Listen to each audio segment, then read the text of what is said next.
All right. Good morning, everyone. Thank you for giving us a little 5-minute grace period as we allow people some extra Sunday morning time to trickle in. And thank you so much for being here bright and early for our talk on an overview of EA funding opportunities by my good friend Caleb Parikh. Caleb leads EA funds, which includes the Long-Term Future Fund, the Animal Welfare Fund, the Global Health and Development Fund, and the EA Infrastructure Fund. So he's a busy guy. He is currently thinking about how to support small projects, epistemic norms, and also about commitment mechanisms in the board game Carcassonne. If you got that joke, you were at the right conference. Please join me in welcoming Caleb. And a quick reminder before we do, there is a live discussion tab on this event in SwapCard. So as you hear Caleb's talk, have that open, and if you think of questions, you can pop them in there. We'll get to them in the Q&A. Even if you don't have a question, you can look through what other people are saying and upvote them so that the best ones get asked first. And we'll have a great discussion after Caleb's talk is done. All right, let's give Caleb a hand.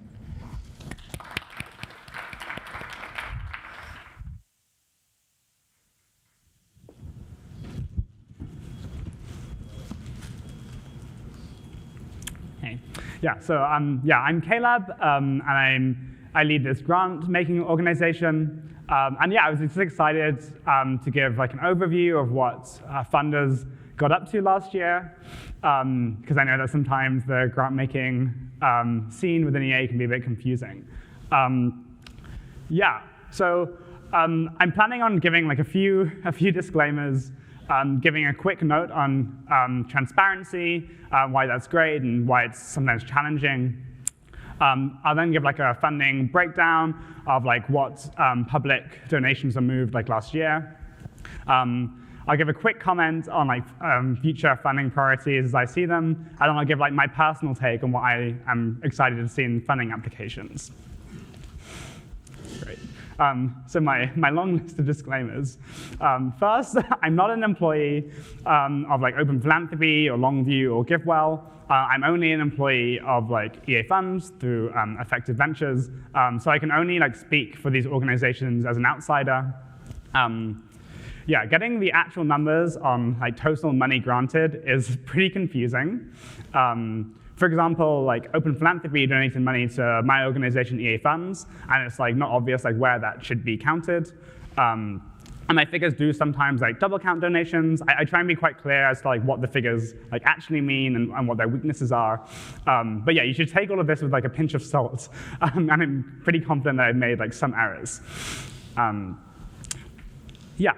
Grantmakers also spend a bunch of time doing things that are not grant making. And I don't want to say this is like everything that like grantmakers did last year, as opposed to just like what grants I understand people made, or what grants are like publicly made. For example, like Holden wrote the blog post series Cold Takes, which I think is like really excellent. And yeah, this wasn't like a grant that Open Philanthropy made. Most mistakes are my own. But yeah, I want to give like props to openbook.fyi, which is like a website trying to like aggregate the grants and donations that people made. And we didn't use their data in the end, but I thought this was like a neat project and like was maybe like a bit of the reason that I decided to give this talk. Yeah, so I think transparency is actually really hard. Explaining your reasoning for like why you made a grant, which is a thing that the EA community asks us to do a bunch, just like takes like a lot of time. One fund manager said that writing up the reasoning for their grants took about 3 times as much time as actually making it in the first place. And like responding to critics or like people that are like confused in the forum or like over email also just takes up a lot of time from people that could otherwise be making grants. It's also difficult to say like negative things about our grantees. We're quite keen like at EA funds to like fund everything down to some like level of like like cost effectiveness. And that means that we fund like lots of projects. So we're like very hit space. It means that we fund like lots of projects that we're like only like somewhat excited about, and fund some projects that we're really excited about. But it's quite hard to be like, hey, like we think this grant, we think it's like probably not going to work, but we thought it was like a reasonable bet, because like I don't know, that makes like grantees sad, and it makes people like overly like negative update on them. Because we don't have like a culture of doing that, at least not yet.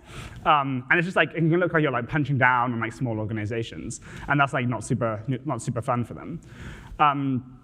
yeah, sometimes grants are sensitive, or grantees just like won't accept money if they need to disclose like certain funding relationships. For example, some grants don't want to be associated with the EA movement, so they can like talk more easily to like policymakers, or yeah, like other sensitive contexts. Great. But I also think that transparency is like really, really great. That's one of the reasons that I'm giving this talk.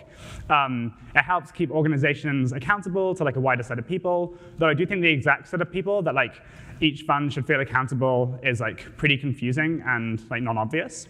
It definitely makes it easier for donors to understand like what they're actually giving to.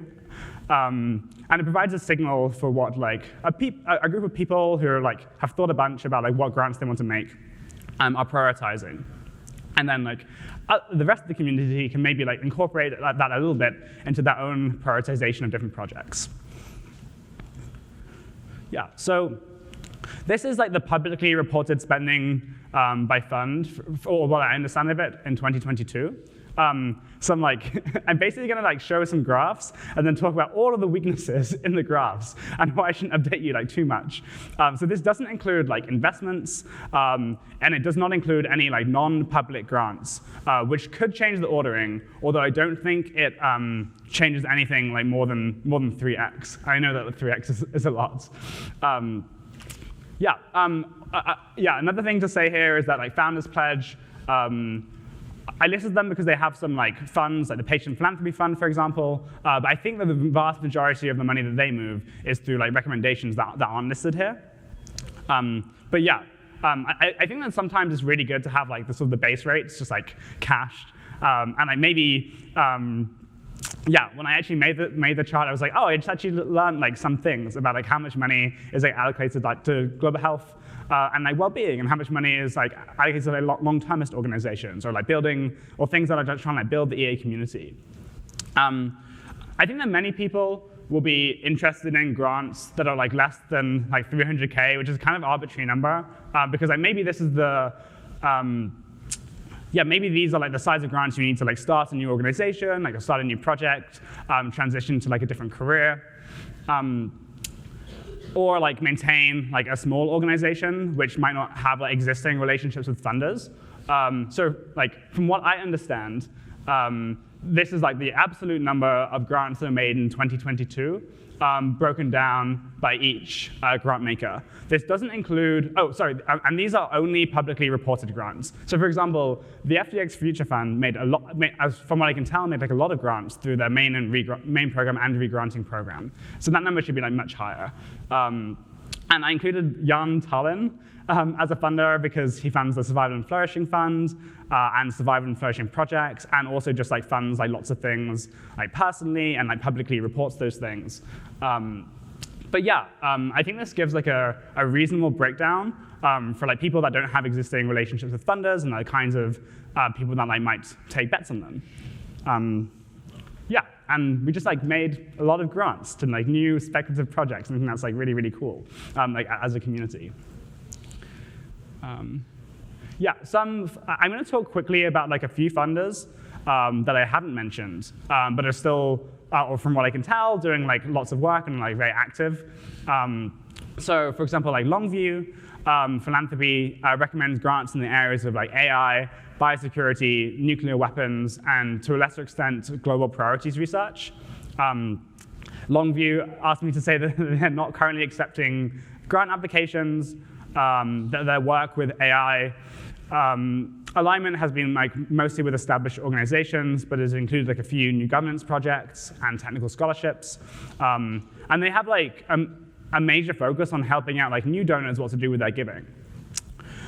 So if you know wealthy people who would like to do the most good possible, I'd recommend talking to like Longview either at this conference, so you can shoot them an email, and they're pretty happy to like connect and like help figure out how to like find the highest leverage opportunities with people's money, which is really great. And then like Founders Pledge, Founders Pledge asks like new founders to commit a proportion of their like personal proceeds from like liquidity events, so charities, and then advises them on like how to do that most effectively.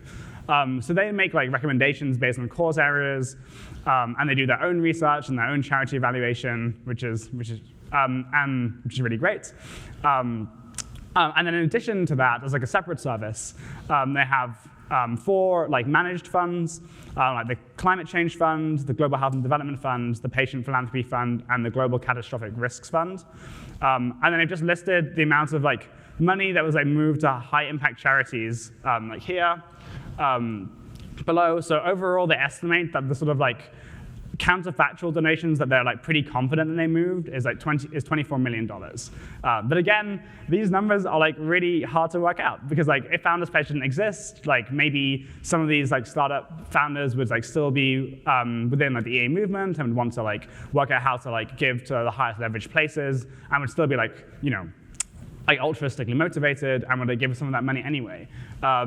So yeah, I think you should take like all of these numbers with like a pinch of salt because there are a bunch of like cruxes that could actually end up being like pretty meaningful to the bottom line numbers. But yeah, again, I think it's pretty useful to have like these sort of base rates, cash sometimes, so you can like understand like what an organization like does. Yeah, like very obvious things that are missing from here. GiveWell, for example.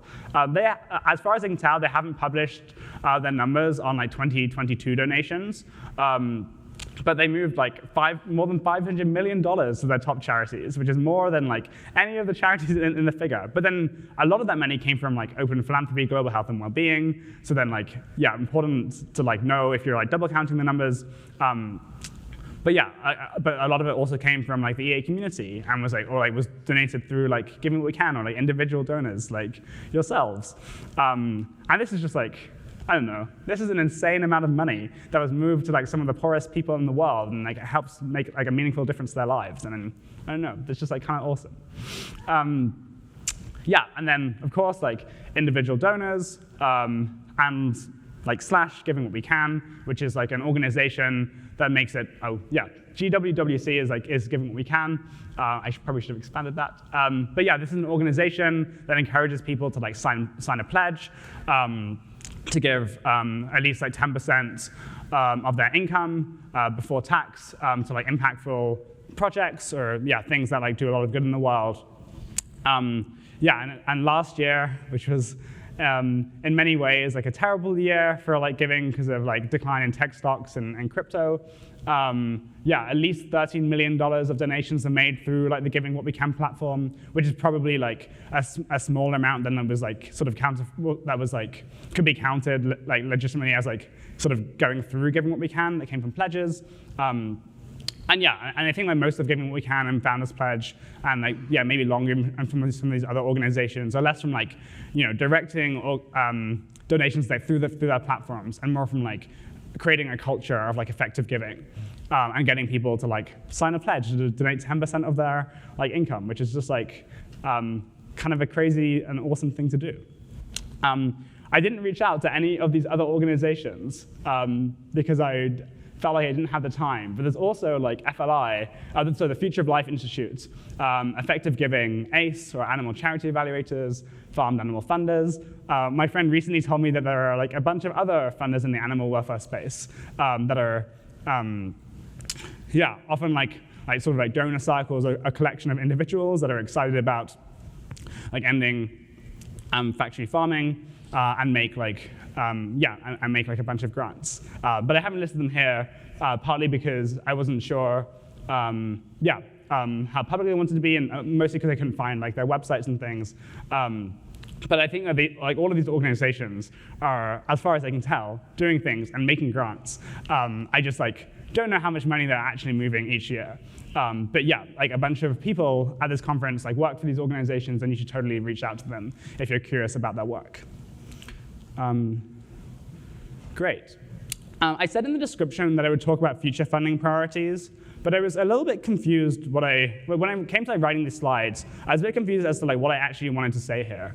I think people at EAGs often come up to me and ask like what we're excited about funding, and the general advice that I give is, hey, you should look at our website and see our like public grants database, and see the things that we say we're excited about funding.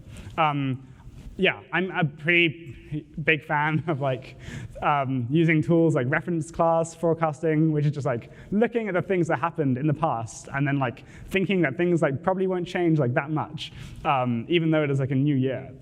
And I feel like most funders haven't had like very large updates since like in the last year about what their funding priorities should be. Or insofar as they have had updates about like what is important to do in the world, there haven't been like many excellent opportunities that can just take like another $1 billion that people can just like sort of switch into. So I recommend that you just like look at people's websites and you like see the things that they say they're excited about funding. And when organizations like OpenPhil or like EA Funds like write about their grants, you can see the kinds of things that they actually like put money on the line and said like, hey, we're excited about this. And you can sort of like extrapolate from that. The EA forum also has like a tag. I wasn't sure how to like direct people towards that tag efficiently. I don't expect you to type in this URL here, but I thought I had to do something. But yeah, if you go on the Effective Altruism forum and type in like funding opportunities, I think you'll like very easily get to this like tag, and it lists just like a bunch of like it lists all of the funding opportunities that I'm aware of, although I'm sure that there are more. I think it also indicates which have like open programs that you can just like send an application to, like very easily in just like like half an hour. And yeah, I think that doing this, and this will take like 10 minutes, will probably give you like a better understanding of like random funds that you're interested in current funding priorities than me like sort of just talking about like what the funds, talking about each fund in particular. I do think one thing to note is that like many funders don't have like open programs listed. When people don't have open programs listed, it generally means that they don't want to like evaluate unsolicited applications. So like the fund maybe thinks there's like a better use of their time to like try and like make new projects happen in the world, or like go and approach people, or like look at organizations that have had a track record and people know about them for like a few years or similar. And like people, like funders will sometimes like approach you if you're in like an organization that they're like excited about funding. But like some things that you could do if you think that a funder might be interested in your work is you could like write about like non-sensitive projects on like the EA forum, and like most projects aren't sensitive, and I think it's great to talk about them. And then like funders like totally use the EA forum. I use the EA forum quite a lot. I think it's great in lots of ways. And we have like EA Funds has like funded at least like 5 applications which we weren't aware of based on like forum posts. So either weren't aware of, or like the forum posts like helped us evaluate the application. The other thing you can do is you can apply to my organization, EA Funds, and we have like an open application form for like the EA cause areas. Global health and well-being, animal welfare, EA infrastructure, and like safeguarding the long-term future. And if your project like falls into like one of these categories, and I think it like often does, you can just apply to like one of the funds. And the application forms are like, depending on the fund, are just like open like most of the time, and we try and get back to people like fairly quickly. We also refer people to other funders sometimes, and this is a thing that I'm interested in doing more of. I think sometimes people are concerned that like maybe they'll just apply to like the wrong thing, like the wrong like fund at EA Funds, or like sort of the wrong person, and that's the reason that they don't get funding. And I think that does sometimes happen. But I think that like, at least from my perspective, this happens like way less than you might think. Because like the funders like sometimes talk to each other, and sometimes I'm like, hey, Longview, I think this like nuclear security thing is like really interesting, but I don't really know very much about nuclear security, and like maybe you should consider funding it. And sometimes Longview are like, yeah, we're already aware of this, and we're like interested in funding it. And that's really great. Yeah, I don't think I have like much more to say on this topic, but I'm pretty excited to do like Q&A. So as Eric said before, oh, sorry, I do have more to say. That was very embarrassing. I'm going to talk about what I like to see in applications. So to be clear, you don't need to show any of these qualities when you apply to like my organization. I can't really speak to other organizations to get funding. And this is mostly like my opinions, and it might not generalize like other fund managers like really well. But I would bet that it does generalize reasonably well, which is why I thought it was like helpful to share it. Yeah. So I think it's really great when applicants show like a high degree of transparency in their applications. Most non-EA grant making, like in academia and like other areas that I've seen, has been pretty like adversarial. Like it's kind of like a weird relationship, right? There's like projects that like really want money and believe like that's like the best place for like money to go, and they're kind of like, in some ways, they're kind of out to get like the funders, and the funders are like always aware that like, you know, the grantees are sort of out to like they're incentivized at least to like deceive them or like get their money from them, and so they like have to be like really skeptical and like do like lots of like checks, and it like just like ends up taking like a lot of time because of this like adversarial relationship, and leads to like not the best things getting funded from what I can tell. Whereas like I think my vision for like EA grant making is much more cooperative, because like one side has like a bunch of money, and the other side like own or are building like machines to convert that money into like impact. And like both sides want the money to go wherever it's going to be like highest leverage, wherever it's going to be like most cost effective. And we're like kind of on the same team. Like when we make a grant, like the grant makers feel like they're winning. And they think that like when people like don't receive grants, but they look at like, you know, the website and see like projects that are like kind of reasonable, they should like kind of also feel like they were winning. In some sense, they were like part of this process, and you just needed like enough applications or projects to like actually like make things happen in the world. And I don't think that people should feel like, I think like my personal view is that people shouldn't feel like failures or that they're not contributing if they're like not getting funded. Because like I think just like enough people need to like apply for us to find like the best things, and like just putting yourself out there, I don't know, I just think that's kind of awesome. Yeah. Anyway, so the other thing that I like to see is like a thoughtful theory of change. It can be pretty hard for grant makers to understand like why your project is actually the most like important thing for us to fund, or like above like, you know, the bar for funding. So like laying out like the explicit case and kind of explain like M5 way is actually just like pretty useful for understanding like why a project is even useful. I also think it like gives us some more insight into like how you reason about things, and often we're looking to, well, often I think I'm looking to fund like people, and seeing that people are reasoning about things in like a sensible way is just super helpful. Yeah, I had like clear goals and a plan for measuring them. I don't think there's much more to add here. One book that I think is like underrated, but sometimes it's talked about in EA, is like How to Measure Anything. You don't have to read this book to get funded at EA funds or other grant makers, as far as I'm aware, but I totally recommend reading this book if you want to like really understand like how much impact your project is happening in the world. I think it's really interesting. But yeah, some projects don't lend themselves well to having clear having like clear plans for measuring goals, and we're not like, we want to like fund the work that does the most good in the world, as opposed to like the work that is like most measurable. But yeah, if this is a feature of your project, that's always pretty helpful. Yeah, I think like evidence of having tested some of your uncertainties before you like apply for funding, like, have you spent a few weekends trying to do research before doing it full time? Or have you run a survey to see how much demand there is for your product? Or have you done other like empirical investigations to see if like, you know, you're actually tackling the heart of a problem? And like try to test as many points of failure as possible. I think you'd be surprised how many people like don't do this before applying for funding.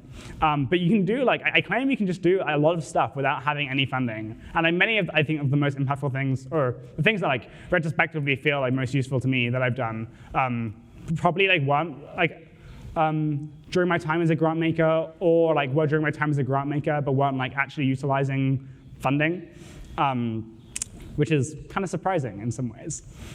And then there's like, if you include information on why like this grant in particular is like high impact than your counterfactual options. So like many of you are like extremely talented people, and you can do like many different things. And when you apply for a grant, you're saying like, hey, I think that this grant is gonna be like a better use of my time than all of the other things that I can do.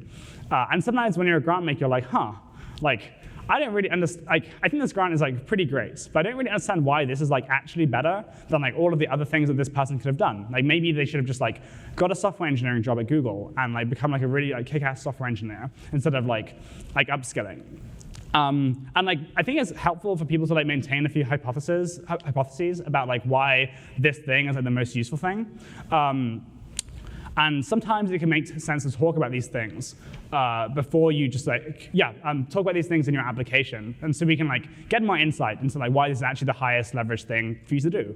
And sometimes, I think it's like fairly rare, and we normally talk to the grantees first, but we're like, like when we see people's counterfactual options and we believe that they're actually more impactful, we can like just like talk to the grantee and we can like, hey, like we're actually really excited about you doing this other thing that you're less excited about, and let's like figure out like why, we're like our opinions are differing here on the usefulness of like that other thing. And sometimes people like then like turn down grants or we reject grants on the basis that like actually this like, we've decided that this isn't the best use of people's time, even though in isolation this grant might pass our bar. As I said, these like last points are pretty like my personal opinions of what I like to see when I actually like sit down and evaluate grants and like move money to people. I think I do expect them to generalize reasonably well to the grant makers that I've listed. But yeah, they're definitely not from those other grant makers, and like other people have like things like on their websites about what they like to see, and I recommend like reading like the OpenPhil and GiveWell blogs and like our EA forum posts for like more of this kind of information. Cool. So I think this is the actual end of my talk. Thank you very much for listening. And I think, Parikh and I are going to do some Q&A now, and you can submit questions on the swap card. Great.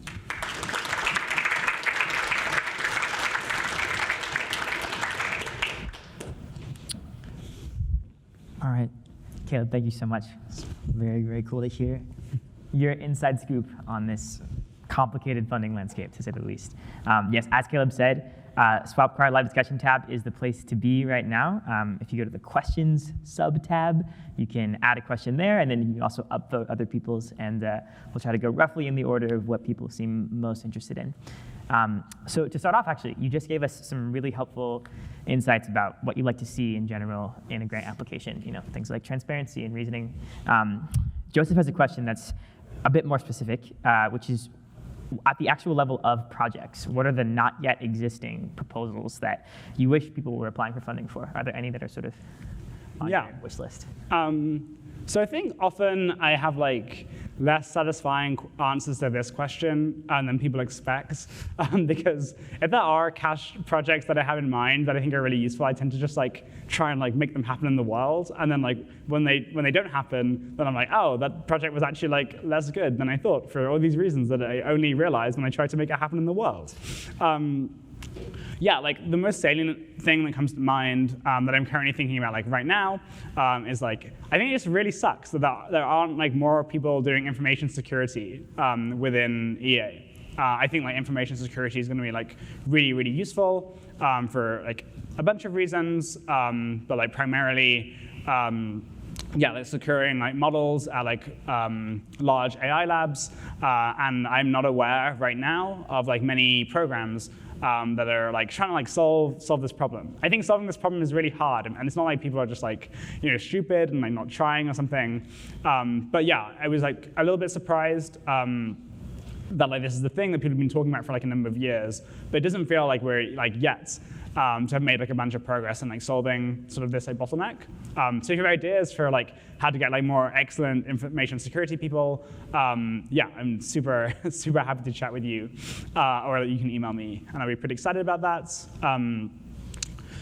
Another thing that I'm interested in is like career transition grants. I guess these aren't like actual like projects that people would start, but I think I have had just like a number of cases where people have been doing some like pretty like demanding job like mid-career, and it's just not really feasible for them to just like sort of quit and then just like kind of like sit around for like a few months whilst they like sort of wait for new opportunities to appear.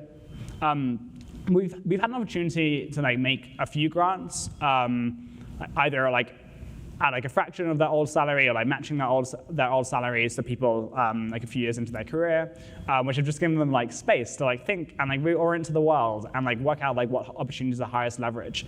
And I've had like over a number of cases where people have like, by my lights, started doing like just like pretty useful work when before they were like mostly in like a skilling up phase.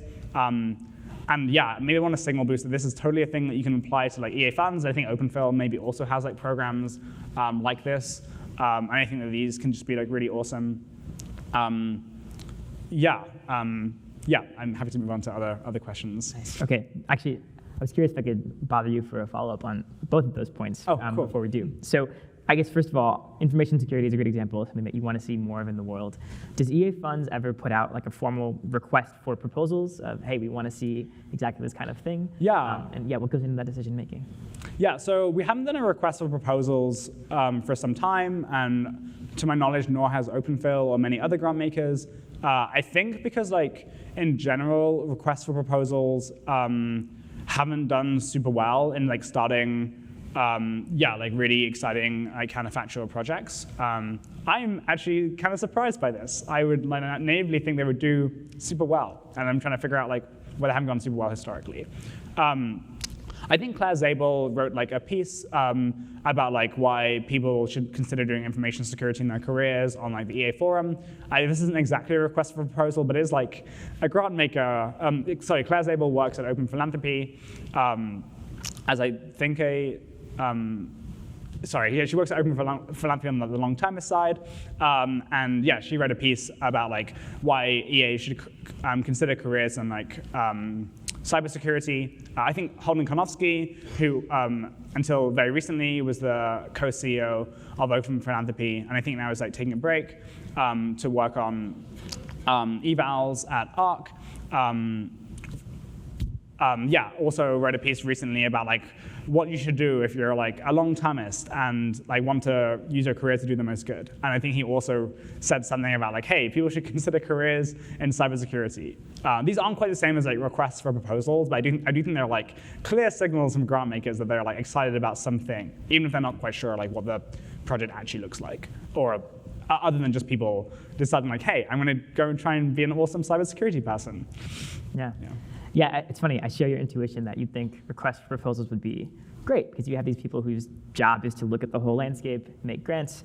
They'd have some great intuitions about what's really promising, and then people can just jump on that. But yeah, I wonder if maybe that thing you mentioned of the academic sort of grant-making space being more adversarial, I wonder if there's something going on there, if people feel like they have sort of the key to the test and they can just sort of like write to whatever someone is looking for. It's a little bit different than. Yeah, I mean, I'm not really sure. I do think that like a good use of my time would be like writing like a request for proposals type thing. And this is like an experiment that I should run. And maybe this is like another nudge to like do that thing. There you go. Yeah. All right, we've got some great questions from the audience here. So Giuseppe is wondering two things, one pretty short. First of all, what is a typical turnaround for a grant application, I guess for EA funds specifically, but if you can comment more broadly too, that's great. And then also, what do you do when applying to maximize chances of success if you're in a sort of less well-defined cause area? So for example, one that is more meta or sort of combines multiple causes. Any advice there? Yeah. So on the first question, turnaround times, obviously this is different for different funds, and things have been like particularly crazy in light of recent events in the grant-making world, and sometimes this creates delays. I think, yeah, on average we get back to people in 29 days. That's mean response time. But yeah, we aim to get back to everyone like within 8 weeks. Yeah, that's my answer for the first question.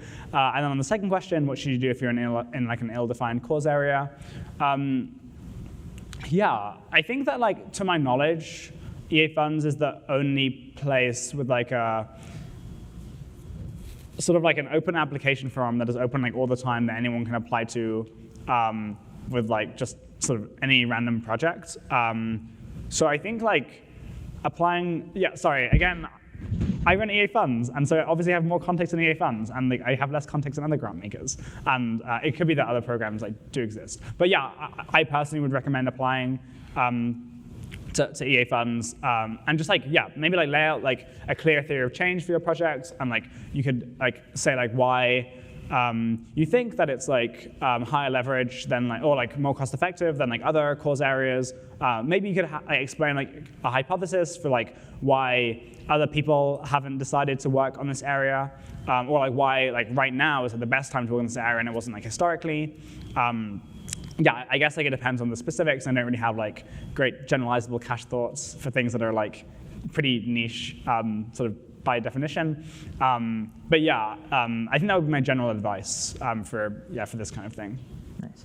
Out of curiosity, is that sort of the origin story for EA funds? Is trying to fill this niche of having an application that's just sort of always open for people? Or, I know you weren't there at the very beginning, but yeah, I wasn't there at the very beginning. I'm really not sure, but I personally see this as one of the main value adds, or it seems to me an important piece of community infrastructure. If your model for EA, or part of your model for EA is hey, we get people to really care about the world, and then they need to actually do things. And some of them will join organizations, but presumably we want new organizations and projects to start. And it'd be great if there was a thing that people could do to get money for those things more easily.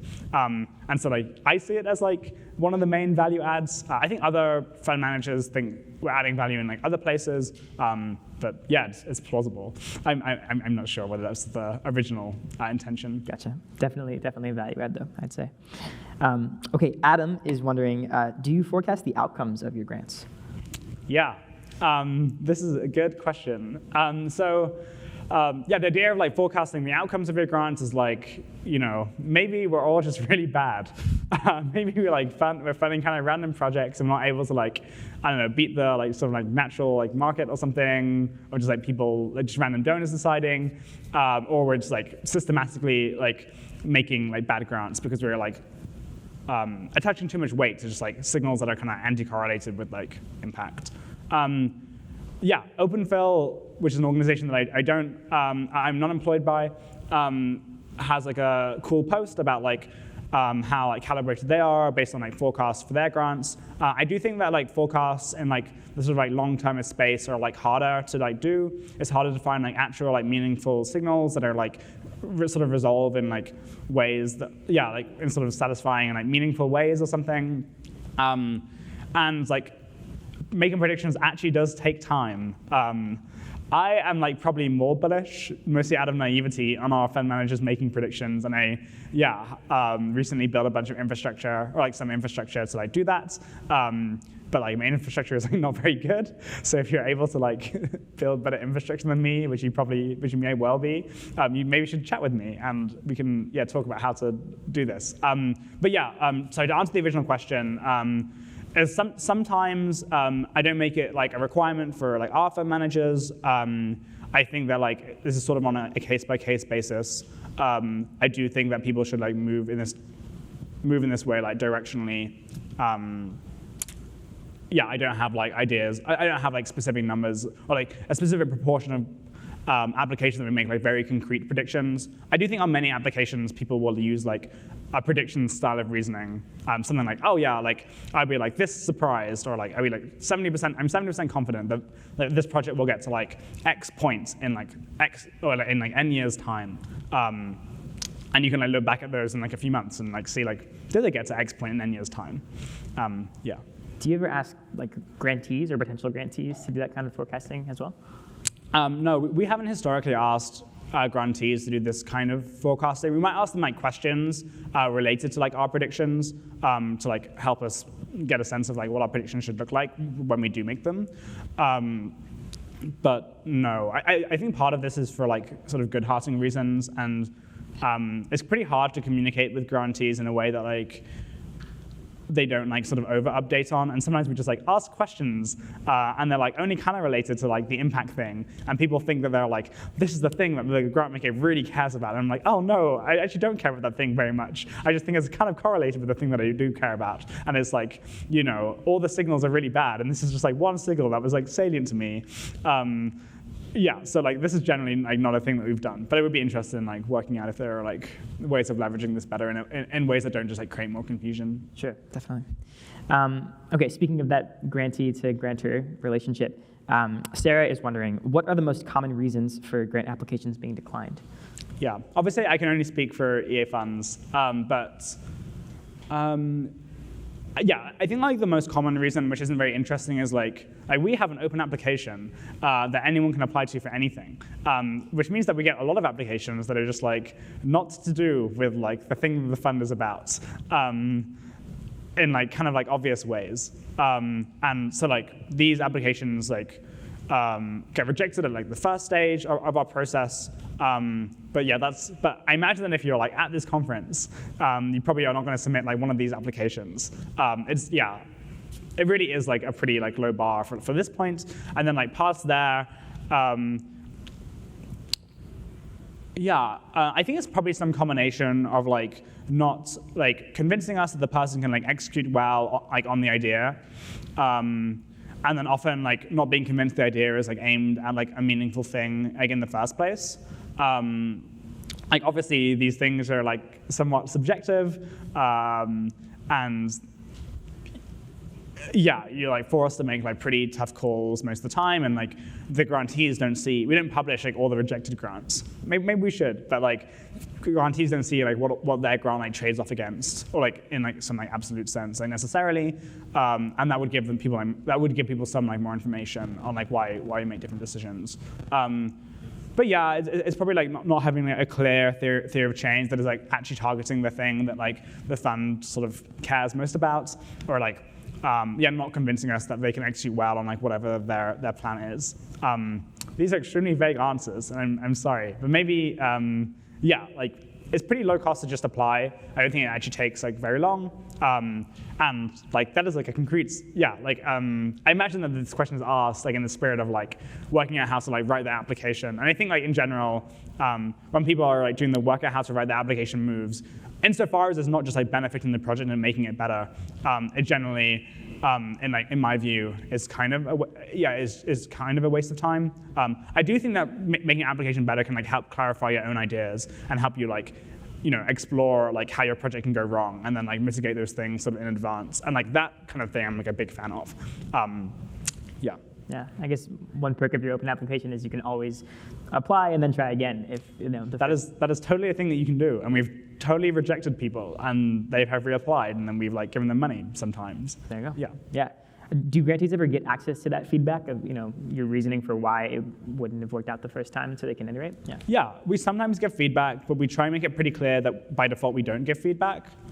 This is mostly for the organization, the reasons that I talked about like up front, which is like, hey, transparency is actually pretty hard and costly, and like when I have given feedback to grantees, it like actually just like has taken longer than like writing the application, evaluating the application sometimes, which is, like means that we just like make fewer grants and fewer things like actually end up getting funded because we have like limited bandwidth. Nice. Okay, potentially tricky question for you. Very cool.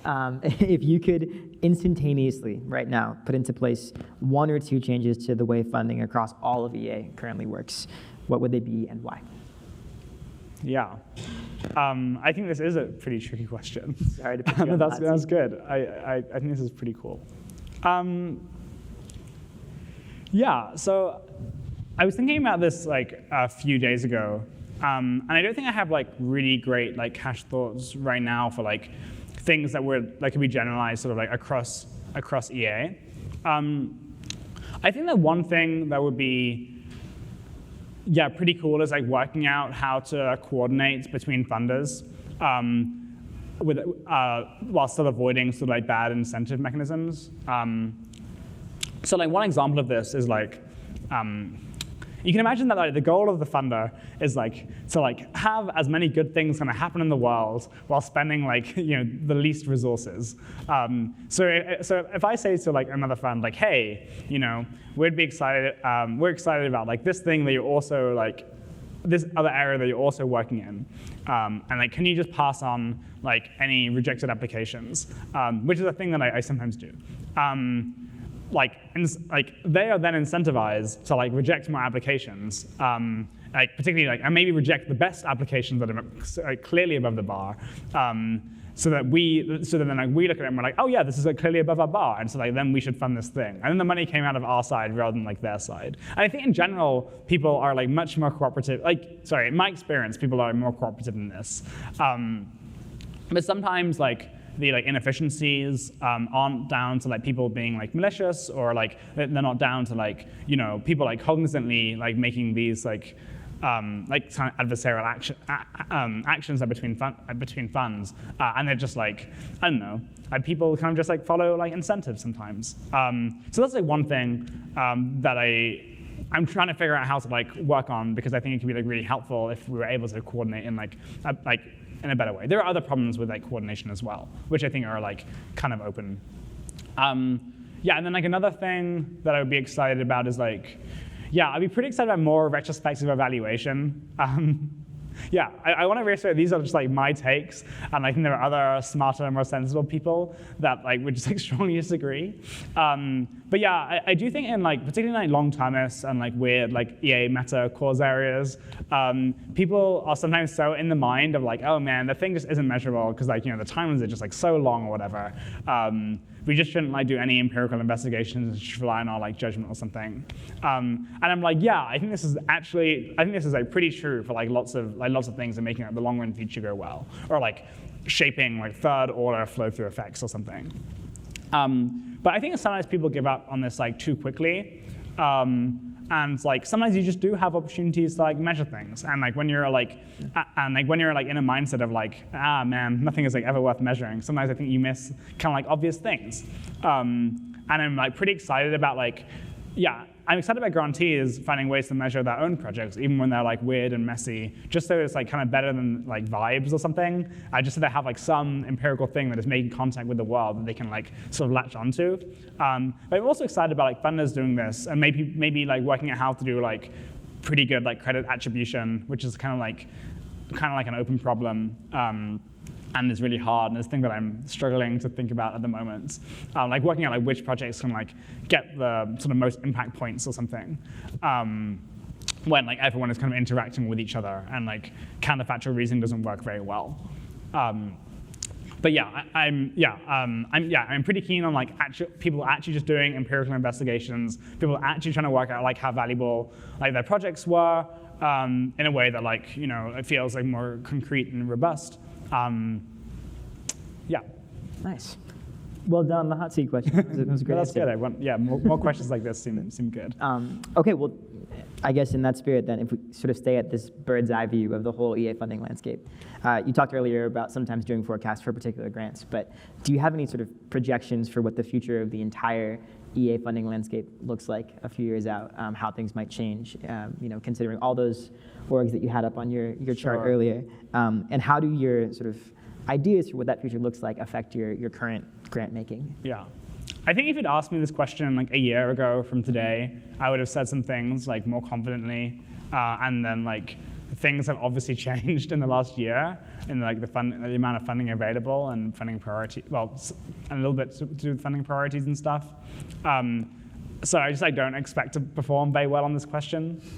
I think if you go on like, I don't know, some things that you could look at, like maybe some things that like might matter are like total funding available that is like committed to some cause area. And I think that I don't know, if you go on like Manifold Markets, which I think is like a really awesome app, which has like sort of prediction markets. And I think there's a question on like, do we expect to see like 5 billionaire like EA funders or something in the next like 5 years or 10 years or something? And I remember like being a bit surprised at how high the number was, and I bet against this market. And I think I was more pessimistic than the like Manifold Market in like finding new billionaire funders. Partly because like part of the way they expected to find like new billionaire funders was like in the next like 5 years was based on like crypto doing well, and like tech stocks in general sort of doing well. And I don't really know that much about crypto or tech. I'm not sure how well it's doing. I don't want to actually say things in this domain because I'm not an expert. but then again, like, I don't know, I think AI is going to go like kind of crazy, and maybe this is like an opportunity for people to like make a bunch of money, and so that's like does push me in the other direction, and I end up just kind of confused, and I'm just like, well, just operate as if you like kind of have like, like kind of like this much money, and it grows at like some interest rates each year. But yeah, in terms of the actual money, I just don't have any like any thoughts here. I also don't have like, I personally am not aware of like some like secret EA billionaires that are like going to come out and like start doing things. There totally may be some, or there could be some. I wouldn't expect to know if there were. But I'm not like in a mindset of being like, okay, cool. There's like a bunch of secret money that nobody knows about, and I'm just going to like plan for that because I just don't know about it, even if there is. I wouldn't expect that to be like on priors. Yeah, so basically no interesting takes here. Just like, I expect us to like kind of keep having the amount of money that is like, that everyone can sort of like figure out for themselves or something. And like, I also expect to be like most bottlenecked by like good applications and like people that have like spent time becoming like really awesome at whatever the thing they're doing is, or like spend time orienting to the world and trying to understand it, and like making like really, really thoughtful grant applications. And I expect this to be like what bottlenecks or impacts much more than like, or at least in my domain, more than like absolute availability of funding. Nice. All right, we've got about 3 minutes left until 10:30. Cool. So if you need to sneak out to something else at 10:30, please feel free to. But Caleb, do you mind if we steal a couple more questions? That's fine. Get to time? All right, great. So Harry from the audience is thinking about Toby's talk yesterday about promoting character, honesty, integrity in the community, actively cultivating these virtues, and calling out bad behavior. So a question from him: do grantmakers directly assess character currently, and should they? Yeah, interesting question. I actually wasn't at Toby's talk, but I do agree with this title, and I can like imagine the kinds of things that Toby would say. But yeah, just like forgive me if there are like errors because I don't actually understand all of the context. But yeah, in terms of like assessing character, I think this is a thing that we try and do. Like insofar as you're assessing like people, like a lot of like the thing that might predict people's actions is their like character, whatever that means. And I think this is like a pretty important thing. I can think of some salient examples where like people I think acted like badly, and I didn't show like this integrity thing that I value pretty highly. And I think when people show those traits, it's like just from like a consequentialist perspective, like I don't know, I think like funding these kinds of people doesn't have a great track record as far as I can tell. So yeah, this is the thing that you like. I do think this is the thing that you like try and assess, but there aren't like that many like sort of like easy ways to do that. I think one thing that is kind of related to this, which I don't really have like very crystallized thoughts on yet, but I do think it might be worth, like one idea that I put into my crazy ideas category, and maybe it's not that crazy, is like, it's plausible that like, it's hard to like catch people being deceptive unless they do just like really, really crazy things. And presumably you want to like catch them before they do the really crazy things. Presumably people who are like really, really deceptive or something, or like just like openly lie in like very like stakesy contexts, like probably also lie maybe also like lie a bit in like less stakesy contexts. And maybe it'd be good to have like somebody like trying to enforce like incentive mechanisms to be like honest and transparent and like show integrity. And like one way you could do that is you could just like be like, as a grant maker, maybe you could just like care a lot about like the integrity thing, and you could just have like sometimes grantees lie to us about their projects, and this like kind of sucks in lots of ways. It makes it hard to do the cooperative grant making approach, and like this is like I'm not necessarily acting on this policy right now, but I think it's pretty plausible that maybe grant makers should be like extremely harsh to people that like actually lie in like applications or something, and are like actually deceptive and not doing the cooperative moves. And it should be harder for these people to get funding, because like that maybe creates like better incentive mechanisms to like just actually be transparent. You probably don't want to optimize like really, so you probably don't want to train like really hard against this or something, because then people just get like really, really good at lying to you, and that probably isn't like what I want. But I do think there is like, some like middle ground here that is like probably pretty good. Nice. All right, I think integrity is a good note to end on. So please join me one more time in thanking Caleb, not just for the talk today, but for the awesome work you're doing at EA Funds.